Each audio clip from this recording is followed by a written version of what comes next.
41 years old, gray hairs, aching knees, but the moment he steps onto the pitch, the entire stadium rises to its feet because everyone knows this might be the last time. 2026 World Cup, Ronaldo's sixth and probably his last. So why is he still here? Why won't he let go? The answer has nothing to do with football. 1985, Madeira Island, Portugal. A small boy grows up in poverty. His father an alcoholic, his mother a cleaner, 4 siblings, 1 room. His only escape, football on the streets. But what did people around him say? You're too skinny. You'll never go pro with that body. Nobody makes it out of Madeira. 2001. At 16, he transfers to Sporting Lisbon. At his very first training session, teammates mock him. They laugh at his thick island accent.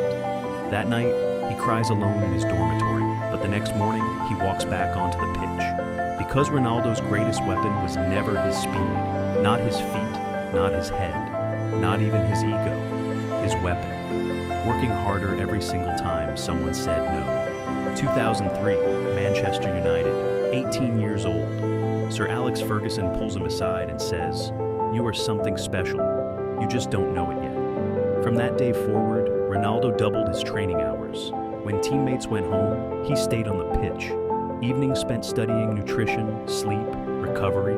He lived for perfection. 2008, Ballon d'Or, the first of 5. 2009, Real Madrid, 80 million euros, a world record at the time. 2011, 2012, 2013, 2014. Every year, better than the last.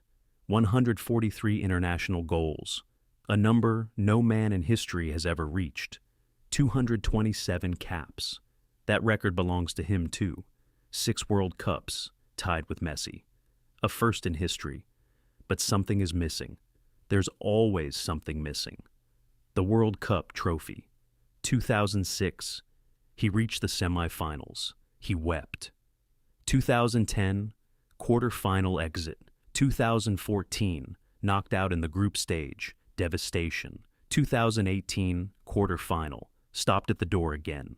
2022, quarter-final. Lost to Morocco. Walked off the pitch in tears. And now, 2026, 41 years old, perhaps the last chance. 2022, Qatar, World Cup, quarter-final, Morocco. Ronaldo started on the bench. For the first time in his career, dropped for a major tournament match. He came on, but it was too late. Portugal were eliminated. As Ronaldo walked off the pitch, the cameras caught everything. Tears. Millions watched that moment. Most of them thought, it's over. Ronaldo is finished. Social media said, retire already. Comments flooded in. Your time has passed. Journalists wrote, Messi got his trophy. Ronaldo's story is closed. So, what did Ronaldo do? He cried. He left the pitch. And the next morning, he went back to training. At 41, he still trains twice a day.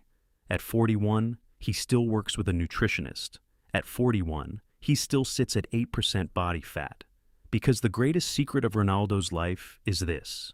He was never playing to win. He was playing to prove that he would never quit.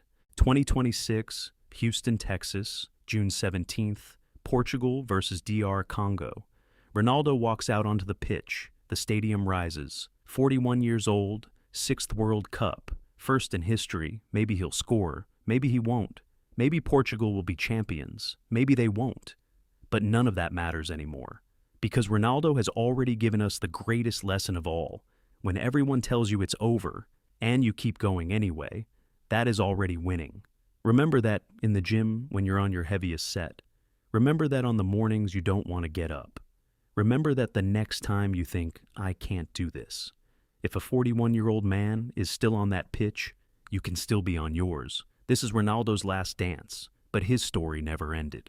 If this story made you feel something, hit like. Because in the next video, I'm telling you Messi's story and why these two men were rivals and each other's greatest motivation at the exact same time. Subscribe, don't miss it.